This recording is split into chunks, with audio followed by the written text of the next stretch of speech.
nerds, welcome back to the channel. Today, I am going to be wrapping up and talking about all the books that I've read throughout the duration of June and July thus far. As I'm filming, it's currently July 30th, and I'm actually in the middle of a book, but these are all the ones that I have already finished. It's a pretty mixed bag. There are a lot of books that I liked, a lot of books that I didn't like that much, and we are going to be talking about all of them today. I tried filming this earlier, but I was not in the mood. Luckily, I got the mood back. The mood is recovered, and I have my drink and my light is on, which makes me very happy. And let's talk about books. The first book I'm going to be talking about is a new favorite, Greek Lessons by Han Kang. I actually posted a reel of this on my Instagram for a bookstore contest, which I did not win, sadly, but that did gain some traction. Deservedly so, because this book is such a good book. This book alternates between the perspectives of two characters. First is a lady. She's a middle-aged divorcee who has lost her voice, so she enrolls into a Greek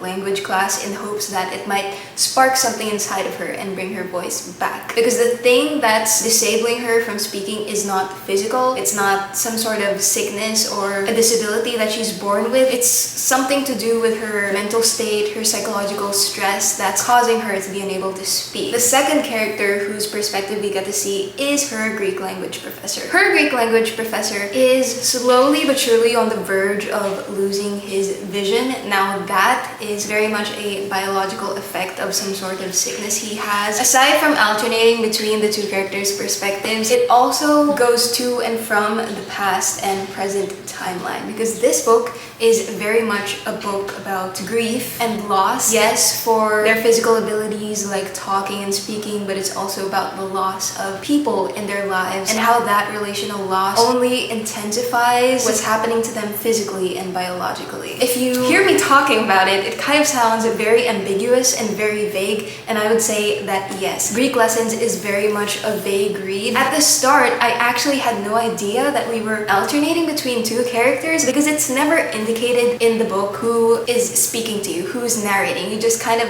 have to guess based on their thought process and what's happening to them at that moment. And with that being said, I do not think that Greek Lessons is a good entry-level book. If you are a beginner into the reading world, I think that this is going to turn you off. However, if you have a love for literary fiction and lyrical fiction, poetic fiction, then I think that this is going to be an amazing read for you. Something that I really loved about this book, and honestly, in the moment while I was reading this, I didn't realize how much I loved it, is how the author writes imagery. I think she has the most unique way of approaching descriptions. I read this book intermittently while I was going to and from class, so I'll be alone in the car or alone somewhere on campus reading this, and I'll just get hit with the most guttural lines. And I remember very vividly how it was in the moment, but after I finished it, I kind of forgot how intensely it affected me. So every time I go back to this book, I kind of appreciate it more and more. I don't know if I'm making sense. I'm just telling you that I really love the writing of this book, and apparently a lot of people do too, because as I said, the reel I posted kind of blew up, so thanks for that. I rated this 4.5 stars. It would have been a 5-star read if only it hadn't been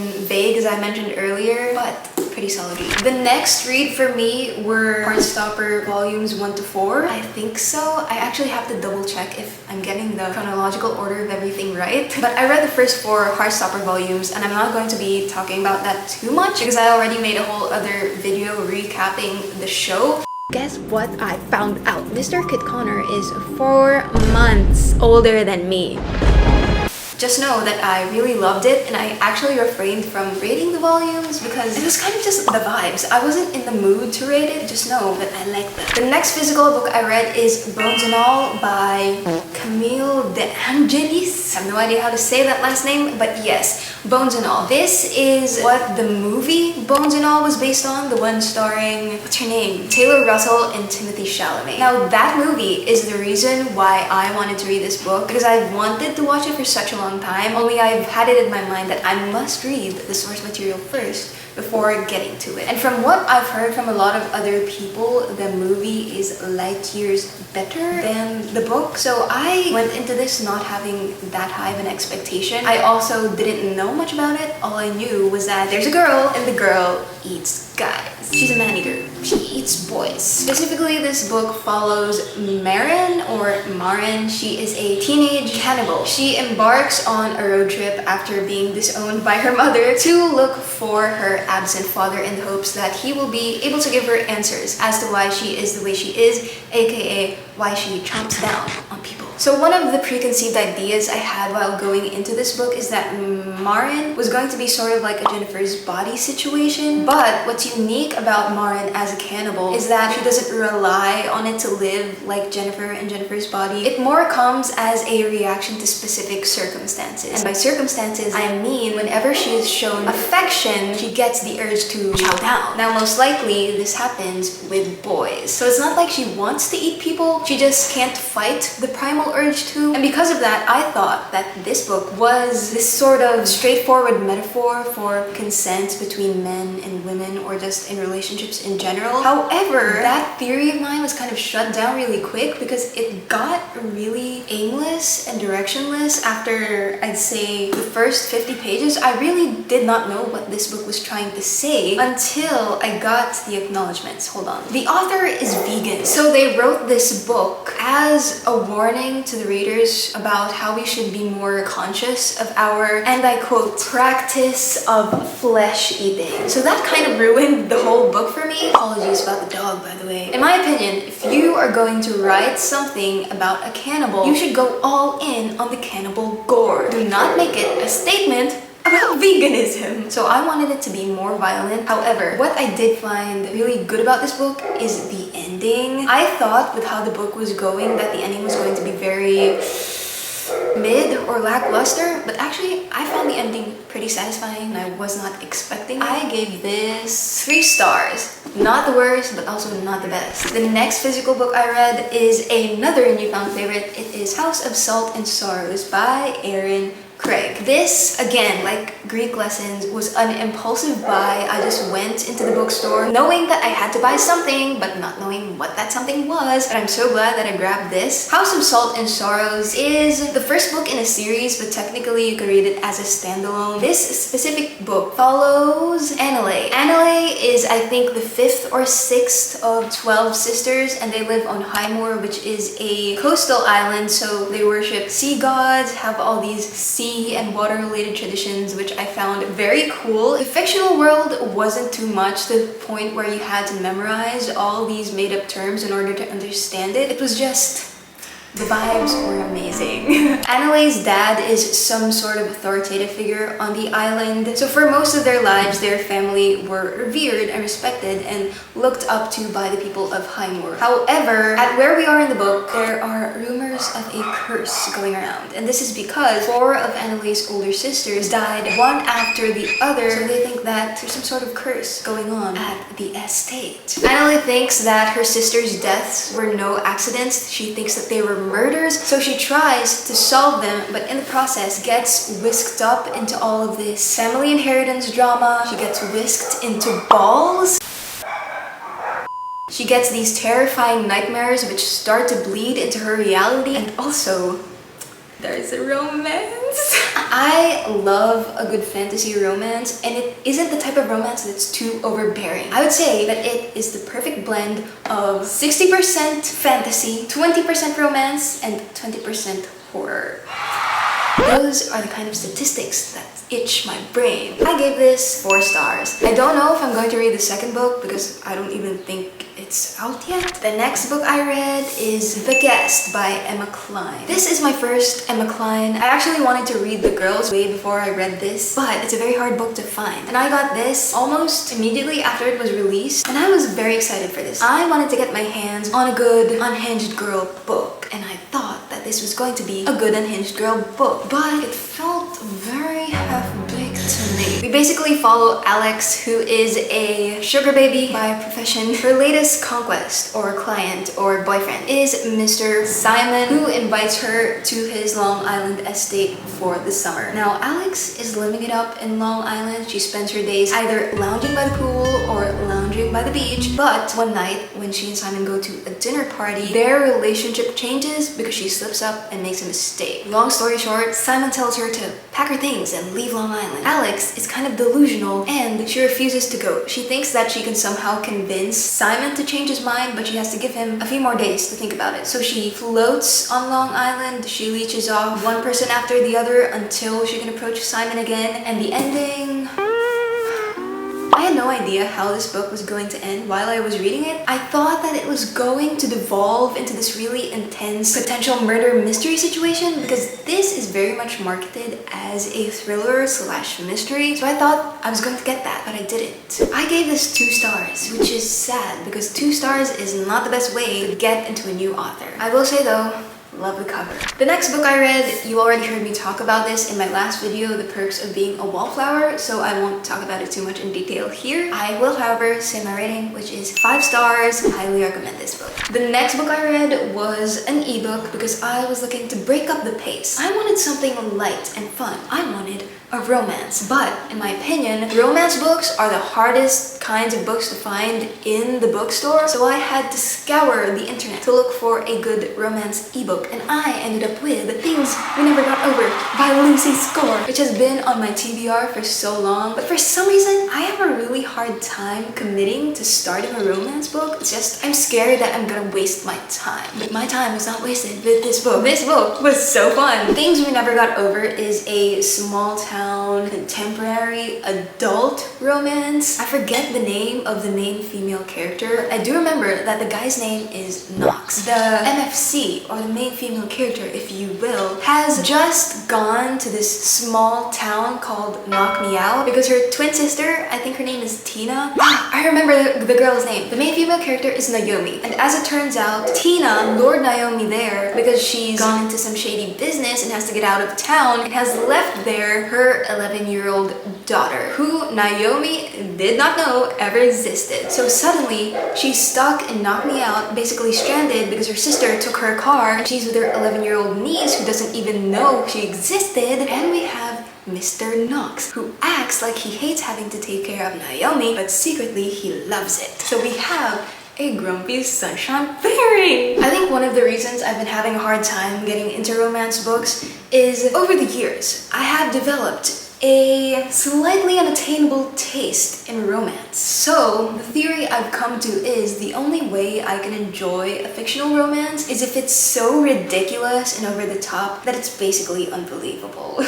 Because that is what Things We Never Got Over is. It's so unrealistic, slightly kind of cringy, but I love it. And it was so funny. Naomi is so funny. And Knox, I loved... Listen, normally I do not like being in the guy's perspective because they're always like growling. Why are they always growling? Why are they always mad and they don't have any emotions? But Knox, I liked being in his perspective. It was fun and I giggled. If I giggled, you know a book is good. I can't remember what I rated it right now, so I'll just insert it here. I highly recommend it. Will I read the second book? I probably will. Then after that, I wanted to continue on my small town romance kick and I read Done and Dusted. This one really leans more into the southern charm compared to Things We Never Got Over. However, this was not it for me. I have no idea what it is that made me dislike this book. I think it's a combination of different things. First, I didn't think it was that funny. And if a light romance book like that isn't funny, then what's the point? Aside from that, I think that it was a little insta-lovey, which is strange because it's supposed to be an enemies to lovers romance. It's basically about this girl who is a barrel racer. She comes home to her hometown after an accident leaves her unable to get on a horse, and in her hometown is her best friend's brother, who she's hated for this longest time. But as soon as she gets home, they kind of make up instantly and the sexual tension is instantly through the roof. So I'm like, where's the enemies? I wanted more tension. Things just moved way too fast for my liking, so I DNF'd this book, sadly. But after that, I took a break from romance to read a definitely more serious book. I read The Wind That Lays Waste by Selva Almada. Now, this was not a planned read. I think I've said that like 3 times now. I bought this along with Dead Girls by the same author because I discovered a amazing bookstore on Shopee. They sell so many beautiful books. Like all the editions have gorgeous covers, and I saw these two and I was like, I need those. I just need them. They're both pretty short books, but I haven't got into this one yet. This one, The Wind That Lays Waste, is about 4 different characters who get stuck in a storm. First is a preacher and his daughter, then a mechanic who fixes their car, and the mechanic's assistant whose name is Tapioca, which is so cute. Now, the problem I have with this book is that I felt like it didn't know what it wanted to be. While reading it, I wasn't sure what it was trying to achieve. Because obviously, we have a preacher. We also have several statements about God. So I was like, is this supposed to be a pro-Christian book? Is this supposed to be some kind of preachy short story that's going to teach me a Bible-esque lesson? But at the same time, they kind of present the preacher's character in a way that makes him contradict his words. They kind of make him out to be a hypocrite, because how he got to be a preacher is his mother did that, because for the preacher to be taken in by the church, manufactured to be the sort of ordinary type of preacher. So when he encounters Tapioca, he kind of sees Tapioca as the kid who can grow up to be the man he couldn't be. That's kind of confusing. I think in the same vein, the preacher is just using Tapioca in order to fulfill his own dream. I don't know how to explain this book. I also felt like the ending could have been much more climactic. It took a long time to lead up to the climax. And the climax, instead of going boom, it was kind of just like boom. So that was not fun. After The Wind That Lays Waste, I wanted to get back to a romance, so I tried reading Mile High, which same situation as Done and Dusted. I did not like it. I DNF'd it because I didn't think that it was funny, and I did not like being in Evan Zander's perspective. That's not my vibe. I do, however, appreciate that the main female character is a curvy girl. I feel like that's so unheard of. And they don't spotlight her curviness. It's kind of just a quality of her that exists. Yes, the issue is touched upon at certain times, but it isn't like they make a whole subplot or plotline out of her insecurities. So I appreciate that there is a curvy girl character in the fictional romance universe that just exists as herself. But Evan Sanders, no matter how attractive he's supposed to be, not it. Not my vibe. Today, I actually just got back from the bookstore and I bought a very exciting book that I will show you now. Ta-da! I got The Marriage Portrait by Maggie O'Farrell, the author of Hamnet. I have not read Hamnet, but it is on my TBR. And when I saw this at the bookstore, I was like, wow, gorgeous cover. And also, it's only 672. So I was like, oh my god, I'm kind of saving money on this really nice book. But also later tonight, I am going to be buying another book because another great bookstore I found online is having a drop. I'll also leave their tag here. And the book I'm planning to buy probably costs 300 pesos more than this. So I don't really know if I saved any money. So I'm planning to read this next. It's so pretty. I'm so happy that I got it. And that is all for this wrap up. The next video I'm planning to do is not a book related video. I've been thinking for a long time about expanding my YouTube niche into the movie territory. And just a teaser, but I am going to be talking about one, or actually 2, of my favorite movies of all time. Hint, one of them starts with a C and ends with an E, and the other one starts with a P and ends with an N, and they're both made by the same studio. If you watched me before, you probably know what they are. So stick along for that. But for today's video, that is all I have for you guys. These are all the books that we talked about minus the ebooks. I hope you had fun. Tell me what your recent reads are in the comments so maybe I can get some inspiration and add some more titles to my TBR. Thank you so much for watching. Hope you have a great week ahead. Goodbye.